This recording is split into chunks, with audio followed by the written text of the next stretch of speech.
Good morning. You're very welcome to the RDS, and you're welcome to the Finding Common Ground festival that we've been running in the RDS the last couple of days. We had a terrific day yesterday. My name is Carroll who I chair the foundation board, and I'm representing the RDS here to just open the event and to welcome you here this morning. It's a beautiful room.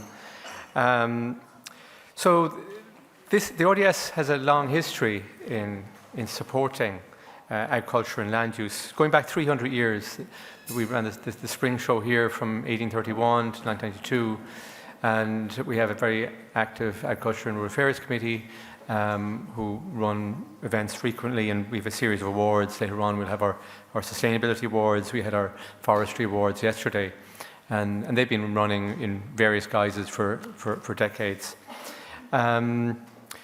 So this event, this summit this morning, focusing on agricultural and biodiversity on agricultural land, it forms part of a longer series. It's part of the two-day festival, but we've been running events like this for a number of years, going back to the Climate Smart Agriculture program with the Institute of International European Affairs. And it's part of the program run by the Committee for Agricultural Affairs in the RDS, chaired by Dermot Power. If we looked back over the last few years, we've taken various themes in what's been an annual, biannual summit on sustainability issues in relation to agriculture. We did a lot of work on carbon, kind of going back to the Climate Smart work, and more recently on how to deliver carbon neutrality last year. We've looked at renewable energy on farms. We had a very big event last year on organic farming. There's been a very substantial land use change in that area, which has an impact on biodiversity. We've had a strong focus on afforestation over nearly 300 years, and we have our awards and very many events. We had a very successful event yesterday looking at trying to deliver ecosystem services out of our forest estate. So today we're going to look at biodiversity. It hasn't been a specific theme over the last few years of our programs, but it's quite a difficult challenge. In other environmental areas like water quality, like climate change, we have strong goals, policy, infrastructure. We still have problems. We're not delivering on our targets, and we may have to strengthen the targets that we have and strengthen the toolkit, improve our knowledge. But I think the overall ecosystem in trying to deliver those environmental goals are much stronger than biodiversity, where we have some policy instruments. Agri-environmental schemes have a focus on biodiversity. We've had innovation like the results-based schemes so on, the work in the Moran program, the EIPs. But our understanding of the situation is limited. Biodiversity is a much more complicated issue than water or climate. There's so many more dimensions. As well as that, we have weaker information.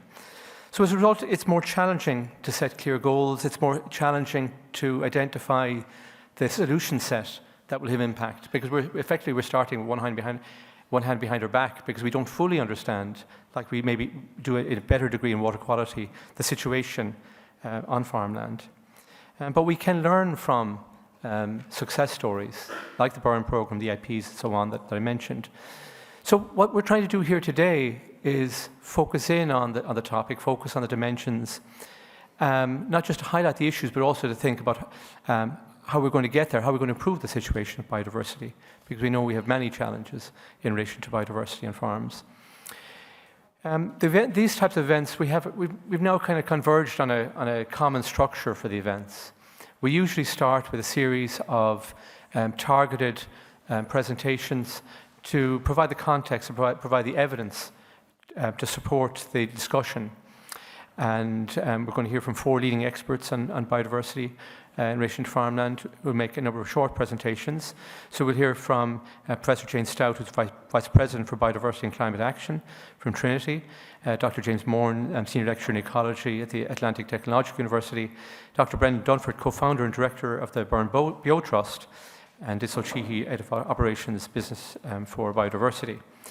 And then we'll move into two panels moderated by journalist and broadcaster Helen Carroll. And these two panels will look at what can we do, looking at current examples of good practice and learning. And then, like in each of the events, it's not enough just to talk about the issues and to flag them. We're interested in trying to see how you can actually do it. The how-to, often we know what to do, but the how-to part is hard. And so the second panel will look at how to make change happen, what will require and what are the solutions.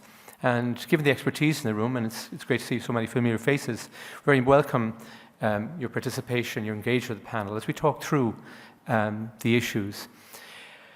Our intent is to draw lessons from the conversation and to put together a report. Dr. Cathal Geoghegan, who works with me in the University of Galway, will prepare a report discussion, and our plan will be to circulate to participants, but also to go and brief key stakeholders in the future. I'd like to say thank you to a few people, Niamh Lockery and Guillaume Coic, who have been working hundreds of hours behind the scenes making this event work. I'd like to thank the panelists. Thank you for attending this morning. Health and safety, we see the exits on either side. In terms of, we'll be taking photographs, so I hope you're okay with us maybe using those photographs. And maybe if you could just turn off your phones at this stage, myself included. I have it off. And I'd like to hand over to Helen Carroll now, who will continue the proceedings. Thank you very much. Look forward to the day.